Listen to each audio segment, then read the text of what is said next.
কি শুরু করেছে আবার এই রাতের বেলা কি শুরু করেছে? করবো না কিসের জন্য? গ্যাসে যে তরকারি সব তো নষ্ট হয়ে গেছে পুড়ে। তা পুড়ে যাই যায় পুড়া ভালো হয়েছে তা আবার কি এখন? পড়বে তো অবশ্যই, সারাদিন তো ফোন নিয়ে মাঝে থাকলে তো পড়বে না। সব পুড়াই ফেলাই দেবো, সংসার ধরে পুড়াই ফেলাই আবার প্রতিদিনই রাতে রান্না করা হবে।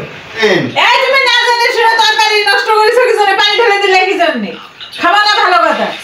পোড়াই ফেলিস না? না পোড়া তো যাই হয় হোক, তা তুমি পানি ফেলবা কিসের জন্য? ভালো খাবার অন্য সময় তো করো না, এগুলো প্রায় সময় এই জিনিসগুলো নষ্ট করো। কি কারণে করো? তোর কি মাঝে মাঝে কি হয়? তোমার মাথায় কি ভূতি চাপে নাকি? শয়তানে ধরে? না না মানে শয়তানি করে বাদ দাও, বুঝেছো? আমার তো চেনো না, আমি যত ভালো তত খারাপ। কি করে দেখি মোবাইল চালাচ্ছে। অন্যায় করো তুমি আর দৌড় দাও আমার। অন্যায় আমি যতই করি, মেয়ে মানুষ সবসময় জানো না জিতে থাকে। থাকো জিতে যাও। হ্যাঁ যাও, আমি অন্যায় করবো, আমি জিতে যাবো। আমি সব মানবো না, সব তোমার মোবাইল। এখন মোবাইল নিয়েই করতেছে।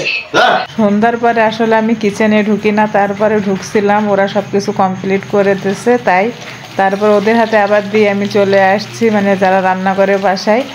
এদিকে কিছু জিনিস আমার কারণে পুড়ে গেছে, আর দুপুরে অনেক কিছু রান্না করা হয়েছিল কিন্তু খাইনি তারা, তাদের পছন্দ হয়নি, সেই কারণে কিন্তু মাংস রান্না করবে, তাই নিয়ে এসব ঝামেলা চলছে। আর আমার ছেলে ভিডিও করেছে।